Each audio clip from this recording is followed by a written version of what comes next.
professora de música e esse vídeo faz parte de um projeto, um programa que eu criei para os meus alunos de canto, de teclado, de flauta e de musicalização durante a pandemia do coronavírus. Essa série de vídeos é uma série complementar que vai ajudar os meus alunos durante esse tempo que nós não podemos estar juntos a continuar os seus estudos. Se você está vendo esse vídeo depois da pandemia, deixa um comentário aqui embaixo para eu saber que você também aproveitou o conteúdo da mesma maneira que os meus alunos aproveitaram antes. Um beijo e vamos comigo para poder conhecer hoje e entender um pouco mais sobre classificação vocal.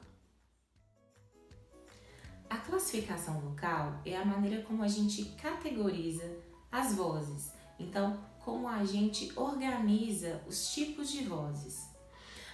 Alguns fatores que vão determinar o tipo de voz que você tem, daqui a pouquinho eu vou falar um pouco mais sobre elas, vai ser o tamanho da sua laringe, a estrutura, a fisionomia, o peso e também, da mesma maneira, as pregas vocais. Laringe e pregas vocais estão intimamente ligadas, são membranas, são órgãos que fazem parte do que eu gosto de chamar de aparato vocal. Tudo que inclui ali aquilo que a gente utiliza para produzir a nossa voz. Seja falando, como eu estou falando aqui com vocês agora, ou seja, cantando, tá certo?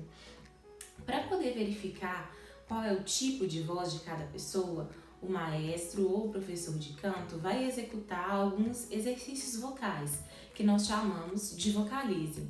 Esses vocalizes vão verificar qual é a extensão daquele cantor. Eu disse maestro, professor, porque a gente vai ver nessa aula que a classificação vocal é muito utilizada principalmente em corais. E o professor de canto também utiliza essa nomenclatura, essa classificação para poder conhecer mais o seu aluno e permitir que o aluno se conheça também melhor. Vamos entender então o que é a extensão, depois nós vamos entender também o que é a tessitura. Vamos falar um pouquinho sobre isso. A extensão vocal são todas as notas que o cantor alcança. Então, o professor ou maestro vai, com auxílio de um teclado, de um piano, executar esses exercícios, esses vocalizes, e a partir desses exercícios verificar quais as notas que aquele cantor alcança, da nota mais grave, que é a nota mais grossa, que a voz daquele indivíduo emite, até a nota mais aguda, a nota mais fina que aquela pessoa consegue alcançar. A partir dessa verificação, o maestro ou o professor conseguiu entender qual é a extensão, ou seja, todas as notas que aquela voz alcança. Por isso que se chama extensão. Toda a extensão, tudo que é possível aquela voz executar, aquele indivíduo executar cantando. Dentro da extensão, nós temos o que chamamos de tessitura. Tessitura é aonde aquele indivíduo, aquela pessoa, aquele aluno, aquele cantor tem a voz melhor, a voz mais bonita, a voz que a gente chama de voz plena, com maior qualidade vocal, com maior facilidade de produção vocal. Então a tessitura basicamente é aonde você canta melhor, é aonde a sua voz sai com mais facilidade. A partir dessa verificação, tanto da extensão quanto da tessitura, o professor ou o maestro está apto para poder verificar qual é a classificação de voz daquele cantor. Vou falar rapidinho para vocês sobre os tipos de vozes femininas e masculinas e nós vamos entrar num assunto um pouco mais aprofundado, porque como eu disse no início do vídeo, o objetivo dessa série de vídeos é capacitar você e ajudar você a entender melhor o conteúdo que talvez a gente não possa falar presencialmente e principalmente nesse momento nas aulas remotas. Então, os tipos de vozes femininas, da mais grave à mais aguda, nós chamamos de contralto, mezzo-soprano e soprano. Contralto é mais grave, mezzo-soprano é que está no meio, mezzo é uma palavra, um termo italiano que significa meio, então ali meio-soprano basicamente, e soprano, aquela voz que é mais aguda. As vozes masculinas são do grave para o agudo também. Baixo, a mais grave, o barítono, que é a voz intermediária, e o tenor, que é a voz mais aguda. Nós vamos agora então falar um pouquinho mais sobre cada um desses tipos de vozes. Eu selecionei aqui principalmente as femininas, porque o meu público atualmente é mais feminino do que masculino, mas é basicamente a mesma coisa ou bem parecido. O que nós vamos aprofundar para o feminino também serve em termos para o masculino. E vou falar também sobre como eu analiso a voz dos meus alunos e como eu classifico a voz deles, que eu acredito que seja um pouquinho diferente, talvez, do que alguns professores ou maestros fazem. Vamos lá, então? Antes da gente aprofundar nesse assunto, vamos entender um pouquinho como que surgiu a proposta de classificar as vozes, ou seja, de denominar, de elencar as vozes. Antigamente, quando a gente não tinha nenhum streaming para poder ouvir música, ou CD, ou fita, ou que seja, disco, a maneira de se ouvir música era indo até os teatros, indo às óperas, indo às apresentações musicais presenciais, né? Ao vivo. Isso no período de música clássica, no período clássico da história. E os compositores dessa época, os grandes compositores, utilizavam das possibilidades tanto dos instrumentos como das vozes para poder escrever as suas músicas, escrever as suas obras. Dessa maneira, eles precisavam de cantores que executassem perfeitamente aquela música que eles tinham escrito. Por exemplo, o compositor escreveu uma ópera, uma música, onde o solista vai ser um tenor. Solista é aquele que canta os solos, ou seja, aquele que canta sozinhos. Geralmente, o papel principal das óperas. Então, digamos que o solista era um tenor. A extensão vocal de um tenor, a gente falou agora há pouco sobre extensão, tem um limite de notas agudas e graves. Aquele compositor, então, utilizou toda a extensão daquele tenor para poder compor a sua música. E para que ela seja bem executada, da maneira como se espera, esse cantor tem que conseguir, com qualidade, executar todas aquelas notas. Então, antigamente, as classificações vocais, antigamente e até atualmente, para esse tipo de grupo, né, de música clássica, é indispensável que o cantor de ópera saiba a qual categoria ele pertence, porque do contrário, ele não vai estar pronto, preparado para poder executar aquele tipo de música específico. Uma música que tem um solo para o soprano não vai poder ser executada por uma contralto e assim por diante. Então a proposta, a ideia da classificação vocal veio com a necessidade de se saber, de se conhecer das vozes e o que elas eram capazes de executar para que pudessem executar as músicas dos compositores desse período clássico. Da mesma maneira, num grupo de canto coral, onde nós temos ali 3 naipes, 4, até mesmo 8 naipes, naipes é como nós chamamos as vozes e os grupos de vozes em grupos musicais, eu preciso saber qual indivíduo pertence a qual naipe, para que aquele maestro possa entregar as partituras corretas e saber que aquele músico vai conseguir executar a voz que ele está pedindo. Do contrário, da mesma maneira de que nos grupos de ópera, aquele cantor não vai conseguir executar aquilo que lhe é pedido. Então ele vai estar com a sua música ali numa extensão mais alta do que ele consegue alcançar, ou seja, mais aguda do que a sua voz dá conta, ou o contrário, vai estar pedindo na sua parte, né, na sua linha de canto, uma voz mais grave do que a sua voz consegue executar. Para esse tipo de grupo, seja as músicas clássicas ou seja o canto coral, a classificação vocal é indispensável, porque como vocês já viram, é necessário que a pessoa e que o maestro saiba do que ele é capaz e até onde a sua voz consegue ir. Já no canto popular é um pouquinho diferente, porque não há necessidade que se execute todas as notas daquela música. A gente pode fazer uma coisa que fazemos muito nas nossas aulas, que é a mudança de tom. Geralmente, os meus alunos me dizem qual é a sua linha de preferência para poder trabalhar nas aulas de canto e nós vamos trabalhando dentro do repertório que eles escolhem.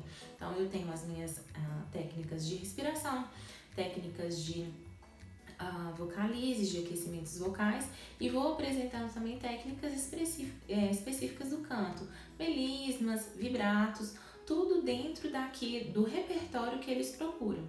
Então, esses exercícios e essas práticas são voltadas para que esse aluno consiga executar o repertório que ele deseja. Mas não necessariamente ele vai ter a mesma extensão ou o mesmo tipo de voz daquele cantor que ele trouxe a música para cantar. Então, para que ele consiga executar na sua melhor tessitura, ou seja, na melhor maneira que a sua voz pode ser produzida, nós fazemos a alteração de tom. Isso é muito comum, inclusive no meio dos cantores profissionais. Arrisco a dizer para vocês que muitos cantores profissionais que recebem composições de outros cantores não recebem as composições na sua tonalidade. Isso porque o compositor foi uma pessoa lá, aleatória, que escreveu a música, a melodia, a harmonia e enviou via mídia para aquele cantor que vai ser o intérprete daquela canção. O compositor compôs no tom dele, porque ele que fez a música. E quando o intérprete vai receber, ele vai juntar o seu conjunto de músicos, o seu diretor, o seu arranjista e vai transformar aquela música numa maneira, num tom, principalmente, numa tonalidade específica para ele, preparada para ele, e não mais na tonalidade que ele recebeu do próprio compositor. Uma outra coisa bastante comum é a gente encontrar os próprios cantores, então pega esse mesmo cantor que recebeu lá a composição de um compositor X, já juntou com seus músicos, já fez um arranjo para a tonalidade que fica boa para ele e gravou em estúdio. Mas quando ele vai executar essa mesma música ao vivo, é muito comum a gente ver a mudança de tonalidade para baixo, ou seja, para menos tom, para um tom mais grave. Geralmente meio tom ou um tom mais grave. Isso porque num show de 1h30, 2 horas, esse cantor precisa ter gás, precisa ter voz para poder chegar até o final do show cantando e executando a última música com qualidade. Então é muito comum que a gente veja esses cantores mudarem os próprios tons das suas músicas, os tons das suas próprias músicas para execuções ao vivo, para que ao vivo eles tenham um pouco mais de potência vocal para chegar até o final. Então a mudança de tom no meio popular, seja nas nossas aulas, a título de estudo, seja no meio profissional, a título de execução e de performance, é muito comum e a gente não deve ter medo nem vergonha disso. Agora sim eu vou falar um pouquinho mais sobre as especificações dentro de cada uma dessas classificações e explicar para vocês como é que eu classifico a voz dos meus alunos. Vamos lá? Então vamos verificar agora quais são as notas e a quantidade de notas, enfim, a extensão de cada um dos tipos de vozes que eu falei para vocês anteriormente. Das mulheres, do grave para o agudo, contralto, mezzo-soprano e soprano. Dos homens, também do grave para o agudo, baixo, barítono e tenor. Vou deixar na tela para vocês a tabela de classificação que eu uso para poder utilizar com os meus alunos e verificar o tipo de vozes que eles têm. Existem várias tabelas. Eu refiz essa pesquisa para poder estar gravando esse vídeo para vocês, mas a que eu mais gosto é essa e a gente tem aí algumas opções interessantes que essas duas fonoaudiólogas que estão aí no topo da tela para vocês fizeram quando criaram essa tabela de classificação. Vamos começar então dos homens, né? Aí do grave pro agudo. Vocês estão vendo aí os homens em azul, as meninas em tons de rosa, um pouquinho avermelhados. E aí a gente tá vendo as notas que um tenor é capaz de executar. Tenor não, me desculpem, é baixo, né? Então vocês estão vendo aí que o baixo ele vai alcançar a sua nota mais grave, a que está aí à extrema esquerda, é um Dó 1, e ele vai até um Lá 3, dentro da tabela aí proposta pelas duas fonoaudiólogas. Lá não, desculpem, é um Sol, ok? Sol 3. Então, do Dó 1 ao Sol 3 é a extensão de um baixo, a nota mais grave dos homens. Em seguida, nós temos aí a voz do barítono, que é esse azul aí mediano. O barítono vai, sua nota mais grave, o Sol 1 até o Si 3, certo? E aí o azul mais clarinho, o tenor, a voz mais aguda dos homens, do Dó 2 até o Ré 4. Então, seguindo, vamos ver a das meninas e daqui a pouquinho eu falo um pouco mais com vocês. A gente tem aí, então, a voz mais grave das mulheres, a contralto, esse rosa um pouco mais escuro. A gente tem, ela vai do Mi 2 até mesmo o Lá 4. Aí já para mezzo-soprano, a gente vai do grave, que é o Lá 2, até a nota mais aguda sendo o Si 4. E a voz da soprano, mais aguda das mulheres, vai do Si 2 até o Fá 5. Antes da gente analisar todos esses outros detalhes que tem aí, esses xizinhos e todo o restante da legenda, é muito importante dizer que é muito improvável que a gente consiga colocar dentro de quadradinhos, dentro de notas, todas as possibilidades vocais, todas as vozes desse imenso mundo que a gente tem. Então, essas tabelas de classificação, seja essa que eu estou apresentando para vocês, ou seja alguma outra, a gente pode ter uma soprano que vai uma notinha para frente. A gente pode ter um tenor que vai uma notinha para baixo, né? Então, isso é para a gente ter uma ideia, para a gente ter uma base de análise e, basicamente, aquilo que é esperado pelos compositores, como eu disse para vocês, ou por um arranjista quando ele vai escrever para soprano, tenor, contralto, para que ele tenha ideia de até onde ele pode escrever para aquele tipo de voz. O que eu tô querendo dizer com isso? Que não é porque você é uma contralto que você tem que chegar até o Lá 4 de nota aguda. Você pode sim ir um pouco mais, tá certo? Mas até ali é aonde se espera que a sua voz vá com bastante qualidade. E é aí que a gente vai analisar esse restante as outras informações que tem nessa tabela. Eu vou também conversar com vocês sobre como eu analiso os meus cantores e falar um pouco mais sobre tessitura, que é o que eu acho que a gente deve sempre prestar atenção, pelo menos é a maneira como eu trabalho, quando a gente vai classificar um cantor. Então vamos ver aí mais uma vez a telinha de classificação. A gente está vendo na legenda, lá embaixo, que tem X brancos e X cinzas.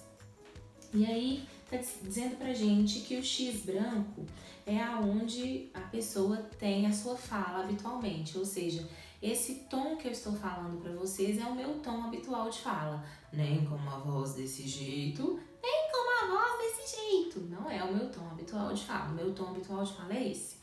E esse xizinho branco aí diz para você que o tom habitual de fala de um baixo é esperado que ele esteja ali dentro de um Sol 1. O tom habitual de uma soprano é esperado que ela esteja dentro de um Dó 3, tá certo? Então isso aqui está dizendo esse nosso primeiro xizinho branco aí. E aí a gente vai ter outros X pelo meio do caminho em cada uma das linhazinhas de análise de cada uma das vozes. E tá dizendo pra gente que são as zonas de passagem de registro do peito pro registro de peito para o registro médio para o registro de cabeça e registro de cabeça para o registro de falsete. Essas questões de registro são tão complexas quanto as classificações vocais. Então, eu não vou entrar nesse assunto hoje, pode ser um assunto para um vídeo posterior e eu espero fazer para todos vocês. Mas só para vocês entenderem, então, que cada um desses X está dizendo que naquela nota específica onde o X está localizado é aonde o cantor vai mudar o seu timbre de voz.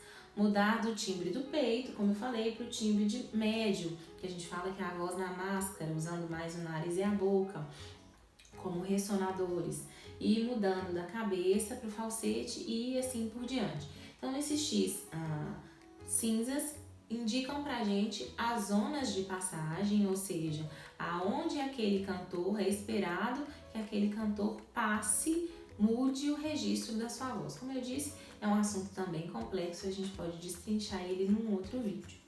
Para finalizar, então, eu vou falar como eu realmente acredito na classificação vocal e é como eu falo para os meus alunos. Eu acredito que para uma boa classificação vocal, o professor, no meu caso, ou o maestro, ele tem que ter como base uma tabela dessas ou o conhecimento necessário para identificar uma soprano, uma meso, um tenor, um barítono. Ele precisa ter isso como referência. E aí agora já falando da minha prática, principalmente para o canto popular, que é aonde eu atuo, né? Jamais desmerecendo as tabelas sendo utilizadas para o canto clássico e para o canto coral. Mas é como eu acredito na classificação especificamente para o canto popular e quem sabe talvez até para o canto coral que cante mais músicas populares do que sacras. Eu acredito que a classificação vocal ela está mais relacionada com a tessitura do que eventualmente com a extensão. É claro que a extensão é muito importante, porque eu preciso saber até onde aquele meu cantor pode ir, seja para o grave, até onde ele alcança as notas graves, ou até onde ele alcança as notas agudas. No entanto, para o canto popular, como eu disse para vocês anteriormente, como nós temos a possibilidade de mudança de tom, é mais importante não, mas eu acredito ser muito importante conhecer a tessitura do cantor, ou seja, aonde a voz dele se apresenta melhor. Vou colocar a telinha de novo aí para vocês da classificação para eu poder explicar um pouco melhor o que eu quero dizer. Observem aí, a gente tem, por exemplo, uma aluna, vamos dizer, que é uma aluna que tem voz contralto. Observe que o contralto vai da nota mais grave Mi2 até o Lá4. Como eu disse a vocês, a gente pode ter aí algumas variaçõezinhas entre o grave e o agudo dessa aluna, mas basicamente é nesse meio em que ela vai se encontrar. Mas a contralto, essa minha aluna contralto, ela vai cantar muito bem nas regiões médias dela. Vamos dizer aí, entre o primeiro X, cinza, né? Que seria o Ré 3, até o Mi 4, digamos assim. Então, essa região mediana é onde a nossa contralto, a minha aluna contralto, canta melhor. Observemos então que eu tenho uma aluna que tem extensão de contralto, ela alcança mais graves e alcança mais agudos, mas a região onde a voz dela é mais plena, a região de tessitura dela, onde a voz é melhor, é nesse meiozinho aí da nossa tabela. Eu entendo então que essa aluna, ela pode cantar, observem aí, músicas que uma mezzo-soprano também cantaria. O que eu tô querendo dizer para vocês? Que para uma aula de canto popular é mais importante que eu conheça, mais importante não, né? É muito difícil dizer o que é mais importante. É muito importante que eu conheça a voz plena dessa minha aluna, a tessitura, a voz aonde ela canta melhor, o timbre vocal onde ela se sente mais confortável. Os extremos, que são o restante da extensão, percebam, a extensão é tudo que a gente utiliza e a tessitura, um pedaço menor aonde a gente canta melhor. Os extremos, eles vão servir de notas de apoio tanto para eu cantar muito agudo em músicas que vão exigir mais notas agudas, quanto cantar também mais grave. Então, os extremos, vamos ver a tabela mais uma vez dentro do nosso exemplo. Do Ré 3 até ainda na contralto, tá bom? No xizinho cinza. Do Dó 3, né, na verdade, para baixo ali até o Mi 2 são as notas mais graves, e até mesmo do Fá 4 até o Lá 4 serão notas de apoio, não necessariamente uma região em que eu tenho que cantar o tempo todo. Isso porque se a minha aluna que tem voz de contralto canta melhor nessa tessitura, nessa região, é aonde eu vou preferir colocar as tonalidades para ela. Onde eu vejo que nos refrões das músicas eles vão estar nesse entremeio, os refrões que geralmente são mais altos, ou músicas em que ela gosta de explorar mais a voz vai ser mais explorada nessa região, e o restante para baixo ou para cima em momentos que não sejam tão expressivos, né? Passagens, notas mais graves de finais de frase, agudos de finais de música, por exemplo. Então, o que eu quero dizer para vocês? Que na minha prática, e é como eu acredito que os professores de canto popular ou cantores de canto popular devem se preocupar em fazer, é conhecer melhor a sua tessitura para que saiba aonde a sua voz encaixa melhor e transformar o seu repertório em um repertório localizado para aquilo, porque aí você sempre vai estar com a sua voz plena, não vai ter abusos vocais, ou cantando agudo ou cantando mais grave, e claro, jamais desenvolvendo um problema vocal, que tanto abusos vocais quanto cantar fora da sua tessitura, da sua extensão, pode trazer aí um calo, né, como a gente diz popularmente, mas que na verdade é um nódulo ou um pólipo vocal. Para comprovar um pouquinho mais, a gente já está chegando no final da nossa aula, essa minha teoria, digamos, né, que é como eu utilizo com os meus alunos, que a tessitura é bem importante para se analisar um cantor, eu trouxe aqui a complexidade de todos os tipos de voz, todos não, mas os tipos de vozes dentro de cada uma das classificações.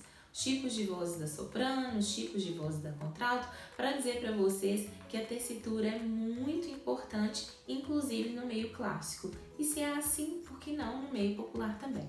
Vamos entender um pouquinho mais disso? Então vamos lá, eu tô aqui com algumas anotações que são bastante subcategorias, como eu gosto de chamar, dentro de cada uma das categorias de vozes que eu pesquisei femininas. Como eu disse a vocês, as masculinas também, com certeza, existem essas subcategorias, mas no momento, nesse vídeo, eu vou apresentar apenas as subcategorias femininas, tá? Então, como eu disse, isso é para a gente perceber que até mesmo dentro do canto lírico, dentro do canto clássico, a gente vai ter algumas subcategorias, e que essas categorias estão diretamente ligadas à tessitura e ao timbre de voz desse cantor. Então, como eu disse a vocês, a gente não pode, é como eu imagino, né? Como eu acredito, que a gente não deve pura e simplesmente olhar para uma tabela de classificação vocal, fazer o exercício com o cantor e pronto, acabou, você é mezzo-soprano, você é contralto, você é barítono. Eu acredito que a gente deve verificar mais dessas características. E isso é para você que está assistindo esse vídeo, procurar conhecer mais da sua voz e entender que, na verdade, mais vale o timbre e a presença que a sua voz tem do que exatamente, simplesmente se encaixar em alguma categoria. Eu acredito que isso é muito mais adequado para um cantor popular.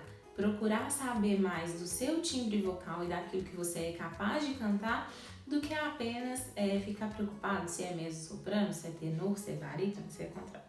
Então vamos lá.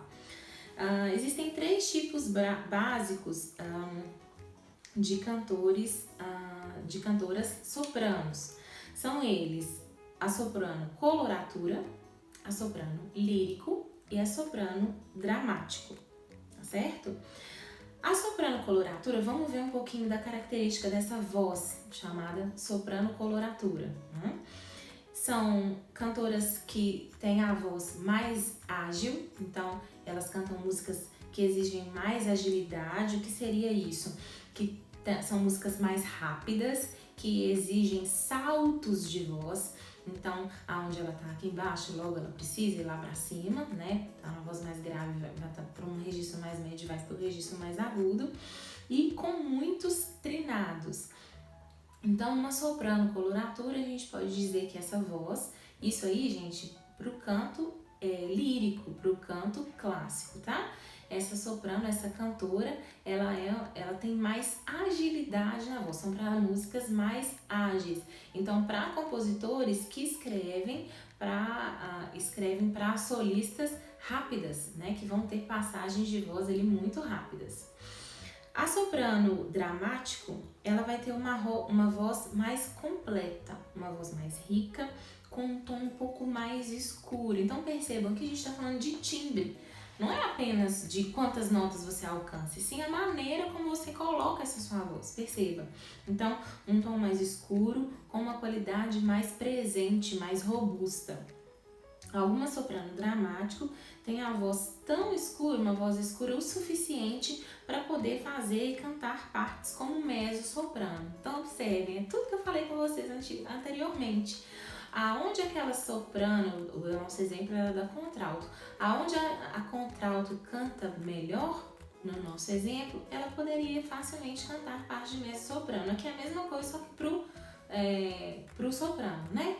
A cantora soprano tem uma voz tão escura, tão dramática mesmo, como o próprio nome diz, que ela pode até cantar parte de soprano. Então é um assunto muito mais complexo do que simplesmente olhar para uma tabela e dizer que está pronto. A soprano lírico, então, lembrando, gente, que lírico é um tipo de música, mas que nesse caso aqui, né, um gênero musical, mas que nesse caso aqui está se referindo ao tipo de voz, soprano lírica. Ela tem uma voz mais flexível, capaz de executar músicas mais legatas. Legatas é um termo que a gente usa para dizer que está ligado, uma frase ligada na outra, mais emendada uma na outra, com uma voz mais sensual e com uma capacidade de romantizar a sua voz. Então, olha como isso tudo é muito subliminar, né? Muito além do que só a tabela. A gente está falando de timbre, de como aquela voz se apresenta. Ela é soprano, mas como a sua voz se apresenta? É de uma maneira mais dramática, escura? É de uma maneira mais ágil? É de uma maneira mais sensual? É de uma maneira mais romântica? E aí a gente vai discriminar para que tipo de música, para que compositor aquela voz é específica. Trazendo isso então para o canto popular, a gente pode pensar que dependendo do timbre que aquela pessoa tem, que eu vou adequar o tom e o uso da voz dela para determinadas músicas que ela trouxer para o seu repertório. Conseguem entender? Espero que sim. Falando soprano, de contralto agora, desculpa, são as mesmas subclassificações. São as mesmas do soprano, contralto coloratura, contralto lírico e contralto dramático. A contralto coloratura é basicamente a mesma coisa que a soprano. Tem brilho na voz, é voz ágil, faz saltos de notas e se especializa em passagens floreadas e saltos. Percebam, é a mesma denominação do contralto para o soprano nessa subcategoria de coloratura. A contralto lírica tem a voz mais leve que a contralto dramático, que a gente vai falar logo, mas que eu já falei da soprano é a mesma coisa. Dramático, aquela voz mais escura, né? Então a lírica é uma voz um pouco mais leve, capaz de ornamentação e saltos, assim como a coloratura. Então a contralto lírico, ela tem uma possibilidade de fazer saltos, mas talvez não tanta agilidade como a contralto coloratura. E o timbre é mais leve, e a contralto lírico então tem um timbre mais leve que os outros dois. Nem tão agudo e tão saltitante quanto a contralto coloratura, nem tão escuro quanto a contralto dramático, que eu vou dizer para vocês agora. Mesma questão da soprano. voz dramática, profunda, escura, mais pesada. E para as mezzo-sopranos, segue a mesma ideia dos outros naipes, tanto da contralto quanto da soprano. A mezzo-soprano coloratura vai ter um registro quente, o registro grave mais quente, então mais fechado, e o agudo mais ágil. A soprano lírico vai ter a mezzo-soprano lírico vai ter aquele som sensível, suave, e a mezzo-soprano dramático, a mesma coisa dos outros dois naipes, mais escuro, mais fechado, mas essa mezzo-soprano dramático tem uma potência de voz mais presente do que as outras duas mezzo-sopranos. Então, a mezzo-dramático tem a voz mais firme, digamos assim, do que o lírico e a mezzo-soprano coloratura. O objetivo de toda essa explicação não é que você entenda o que é lírico, coloratura e dramático, não é isso, mas sim para você perceber o quanto o timbre de voz e a qualidade dessa voz está ligada desde os tempos mais remotos àquilo que cada indivíduo era capaz ou não de executar. Então é só mesmo para poder você entender que quando a gente fala de classificação de vozes, foi até uma chamada que eu fiz lá no meu Instagram antes de gravar esse vídeo, é muito mais complexo do que somente dizer eu sou isso, eu sou aquilo, eu tenho minha voz assim ou daquele jeito. É muito mais complexo e envolve muito mais do que apenas um exercício para identificar qual é o tanto de nota que você alcança. Está muito mais ligado na minha ideia, na minha percepção e na minha prática do que a sua voz é capaz de fazer e qual timbre ela tem, do que exatamente de onde até aonde a sua voz é capaz de alcançar notas. O vídeo ficou um pouquinho grande, mas eu acho que é um momento onde a gente pode estar aprendendo um pouco mais sobre a classificação vocal e entendendo mais sobre nós mesmos quando a gente fala de canto, perceber que não é apenas sobre o quanto de notas você alcança, isso não quer dizer nada. Uma pessoa pode ter uma extensão bem curta e ter uma voz muito melhor colocada do que qualquer outra pessoa que tem uma extensão muito grande. Não adianta você ter uma extensão gigantesca e não saber usá-la. O mais importante, então, é você usar o seu timbre de maneira adequada. Eu espero que você tenha aproveitado esse vídeo, aproveitado o conteúdo, que a partir daqui você olhe diferente para a sua voz e que seja capaz de executar as suas músicas com muito mais segurança, entendendo que o timbre que a gente produz muitas vezes é mais importante do que alcançar mais ou menos notas. Eu fico por aqui, agradeço se você chegou até aqui, deixa um like nesse vídeo, deixa um comentário para eu saber quando é que você está vendo esse vídeo. Se é meu aluno, durante esse tempo de pandemia, ou se é depois, aproveitando esse conteúdo para melhorar aí os seus estudos. Um beijo e até o próximo!